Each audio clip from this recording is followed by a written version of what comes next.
গ্রামের মানুষের ভালোবাসা কাকে বলে তা এই পুরো গল্প পর্ব ভিত্তিক দেখলে বুঝতে পারবেন। তো আর দেরি কিসের, গল্পটা শুরু করা যাক। নিত্য নতুন ভিডিও পাওয়ার জন্য এই চ্যানেলকে সাবস্ক্রাইব করে বেল আইকনটি বাজিয়ে পাশে থাকুন।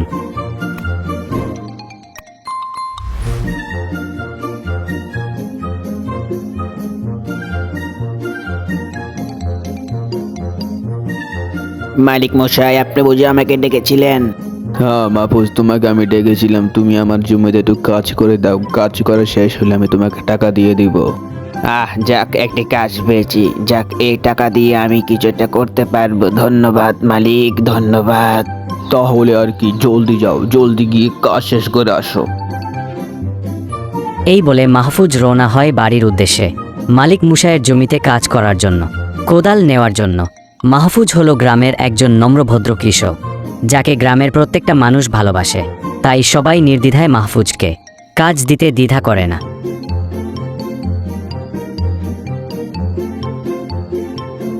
তার কিছুক্ষণ পরে মাহফুজ বাড়িতে চলে আসে। তারপর কোদাল নিয়ে নিজের সামগ্রী জিনিস নিয়ে বেরিয়ে পড়ে মালিক মশাই জমিতে কাজ করার উদ্দেশ্যে।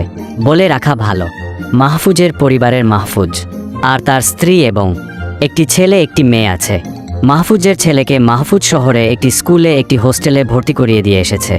আর মাহফুজ গরিব বলে তার মেয়েকে দিতে পারেনি, তাই তার মেয়ে গ্রামে একটি স্কুলে পড়ে। তারপর মাহফুজ যাওয়ার সময় তার এক প্রতিবেশীর সাথে দেখা হয়ে গেল। কিরে মাহফুজ, তোর কি অবস্থা? এই তো আলহামদুলিল্লাহ ভালো আছি। তোর কি অবস্থা? তোর বাসার সবাই কেমন আছে? আলহামদুলিল্লাহ সবাই ভালো আছে, আমি এখন আসি। আচ্ছা ঠিক আছে, ভালো থাকিস। তারপর কথা শেষ করে মালিক মশার জমির উদ্দেশ্যে রওনা হলেন।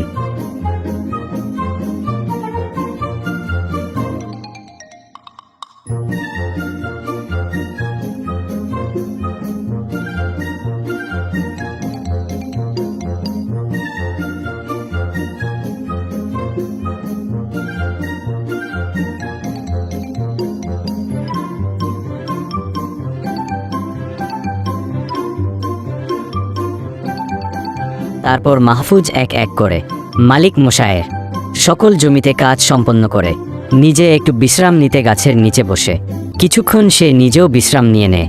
তারপর সন্ধ্যা গড়িয়ে আসলে মালিক মশার বাড়ির উদ্দেশ্যে রওনা হয় মাহফুজ।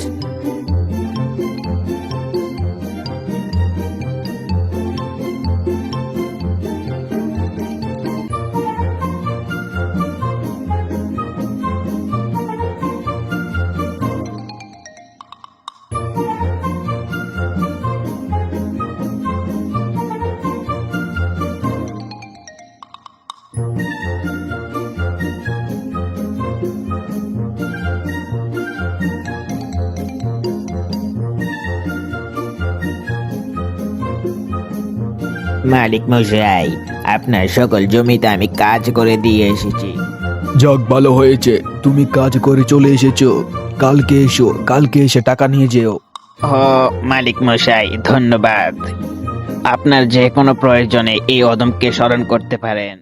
আচ্ছা ঠিক আছে, তুমি এখন আসতে পারো, গতকাল দেখা হবে। তারপর মাহফুজ রওনা হলেন বাড়ির উদ্দেশ্যে। কিছুক্ষণ পরে সে বাড়িতে এসে পৌঁছাইলে তার স্ত্রী তাকে জিজ্ঞেস করলেন, কি গো, কোথায় ছিলে তুমি? আসতে তো লেট হলো কেন? মালিক মশাই কাছে গিয়েছি টাকার জন্য, সে বলে যে কালকে সকালে আসার জন্য। মালিক মশাই এখন টাকা দেয়নি কেন? সেটা তো আমি বলতে পারি না, আমাকে কেন টাকা দেয়নি। কালকে সকালে যাব, গিয়ে টাকা নিয়ে আসবো। আচ্ছা ঠিক আছে, এখন খেতে বসো। আচ্ছা ঠিক আছে, খাবার দাও। বাবা, কালকে আমার জন্য অনেক কিছু কিনে দিতে হবে। আমার খেলনা কিনে দিতে হবে। আচ্ছা ঠিক আছে মা, মালিক মশাই টাকা দিলে তোর জন্য খেলনা চুড়ি বালা কিনে আনবো আমি। তোমার কি এদিকে খেয়াল আছে? ঘরে তো চাল ডাল কিছুই নেই। গিন্নি, তুমি দেখবে একদিন আমাদের এই অভাবীর দিন আর থাকবে না, আমরা একদিন অনেক ধনী হব। আচ্ছা ঠিক আছে, এমনটাই যেন হয়। এই অভাবের দিন আর ভালো লাগে না। গিন্নি, তুমি তো দেখতেছো আমি কত কষ্ট করতেছি, ভাগ্য এমন খেলনা আমি কি করব। আচ্ছা ঠিক আছে, এখন খেয়ে নাও।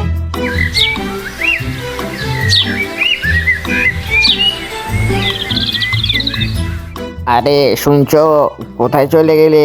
এদিকে এসো। ওই তুমি। কি হয়েছে, এত চেঁচামেচি করছো কেন? আমি মালিক মশাইয়ের কাছে যাচ্ছি টাকার জন্য, তুমি এদিকটা সামলাও। আচ্ছা ঠিক আছে, তুমি যাও। তারপর মাহফুজ রওনা হয় মালিক মশাইয়ের বাড়ির উদ্দেশ্যে টাকা নেওয়ার জন্য। তারপর মাহফুজ মালিক মশাইয়ের কাছ থেকে টাকা নিয়ে বাজারের দিকে রওনা হলেন বাড়ির কিছু জিনিসপত্র কেনার জন্য, আর তার মেয়ে লিমার জন্য কানের দুল হাতের বালা কেনার জন্য।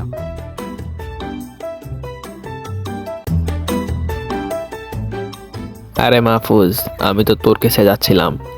একটা কাজ কর, কিছুদিন তুই আমার দোকানটা করিস, আমি একটু শহরে যাব মাল কেনার জন্য। আচ্ছা ঠিক আছে, আমার কোনো অসুবিধা নেই, করতে পারবো। বাসা সবাই কেমন আছে?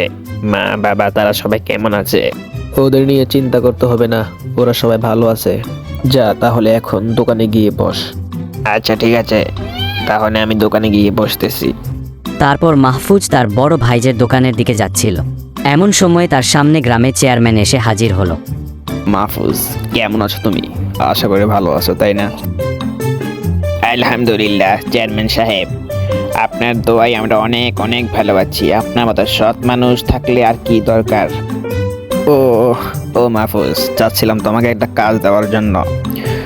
তুমি কি বলো, কাজ করতে রাজি আছো তো নাকি? অবশ্যই আমি কাজ করব।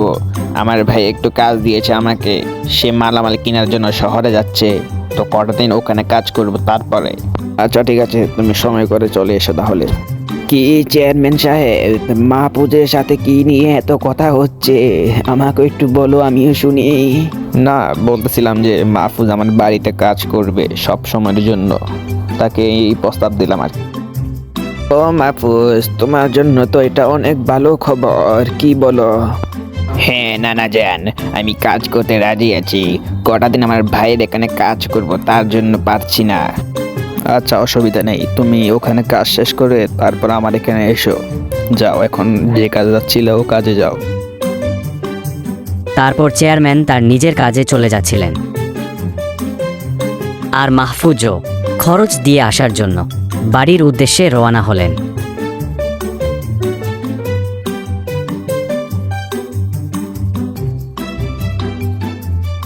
যাও, বাজার খরচটা নিয়ে ঘরের ভিতরে রাখো। নোমান ভাই শহরে যাচ্ছেন, সে বলেছে তার দোকানটা একটা সপ্তাহের জন্য করতে। তোমার বড় ভাইয়ের সাথে আর কখন দেখা হলো তোমার? বাজারে খরচপাতি কেনার সময় তার সাথে দেখা হয়েছে। আরো একটি খুশি সংবাদ আছে, কি জানো? কি খুশি সংবাদ আছে, বলো শুনি। আরে চেয়ারম্যান চাচা আছে না, সে বলেছে তার বাড়িতে নিত্যদিনের জন্য কাজ করার জন্য। আচ্ছা, তো তুমি কি বলেছো তাকে? কি আর বলবো, বলেছে এখন করতে পারবো না, বাইরের দোকানে কাজ শেষ হলে তারপরে করব। আরে তুমি কি আজীবন কি বোকা থাকবে নাকি? তোমাকে যেহেতু চেয়ারম্যান চাচা বলেছে, তুমি চেয়ারম্যান চাচার কাজ করতে।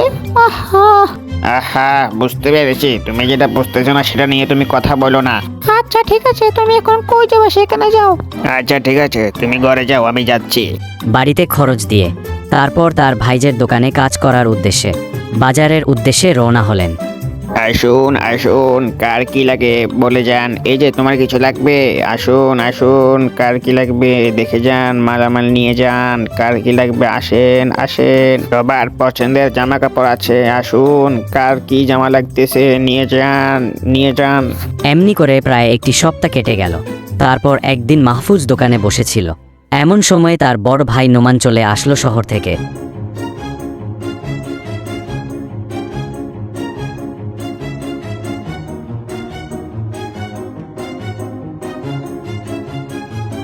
কি রে মাহফুজ, কি অবস্থা? দোকানপাট কেমন চলছে? বেচা কিনা হয়েছে কিনা? হ্যাঁ ভাইজান, বেচা কিনা হয়েছে, টাকা পয়সা সব ক্যাশে রাখা আছে। ওটা থাক, নে এটা তোর জন্য। ধন্যবাদ ভাইজান, তো আর কি, তাহলে আমি বাড়ি চলে যাই। শোন মাহফুজ, তোর জন্য আমি রফিকের দোকানে 1 মাসের যাবতীয় খরচপাতি রেখে এসেছি, নিয়ে যাবি বাড়ি যাওয়ার সময়। আচ্ছা ঠিক আছে, তাহলে আমি যাচ্ছি ভাইজান।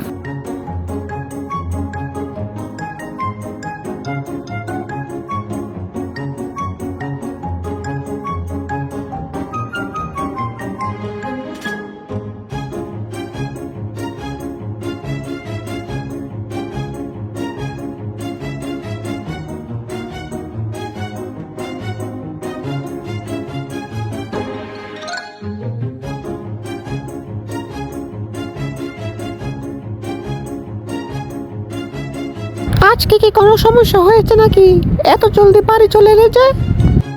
না, আমার কোনো সমস্যা হয়নি। নোমান ভাই শহর থেকে ফিরেছেন, দোকানে বসেছেন, তাই আমি চলে এসেছি। আমার আর কি কাজ ওখানে? তুমি যে নোমান ভাইয়ের দোকানে 1 সপ্তাহ বসেছিলে, তোমাকে টাকা পয়সা কিছুই দেয়নি? দিয়েছে। নোমান ভাই আমাকে 10,000 টাকা দিয়েছে। আরও 1 মাসে যাবতীয় খরচপাতি সব কিছুই কিনে দিয়েছে, বুঝলে? কি বলছো? তোমার ভাই বুঝি তোমাকে 10,000 টাকা দিয়েছে? তোমার কি বিশ্বাস হচ্ছে না? আমি সত্যি বলছি, নোমান ভাই আমাকে 10,000 টাকা দিয়েছেন। চল, এখন খাবার দিবে, দাঁড়িয়ে কথা বলে লাভ নেই। আচ্ছা ঠিক আছে, এসো খেতে এসো। তারপর মাহফুজ দুপুরের খাবার দাবার শেষ করে উঠানে একটু দাঁড়িয়েছিল। ঠিক এমন সময় চেয়ারম্যানের বাড়ি থেকে একজন বার্তাবাহক এসেছিল। কে? চেয়ারম্যান সাহেব বুঝে আমাকে ডেকেছিলেন? চলো তো দেখি। তো মাহফুজ, তোমার কি অবস্থা? ভালো আছো তো নাকি? কামকাজের কি অবস্থা? কামকাজ তো শুনলাম ভালোই করো, যার কারণে মালিক মশাই তোমাকে ডেকেছেন। চেয়ারম্যান দাদার সাথে আমার ওদিন দেখা হয়েছিল, উনি আমাকে বলেছিল, কিন্তু আমি একটু ভাইয়ের কাছ থাকাতে আসতে পারিনি, তাই এখন যাচ্ছি আর কি।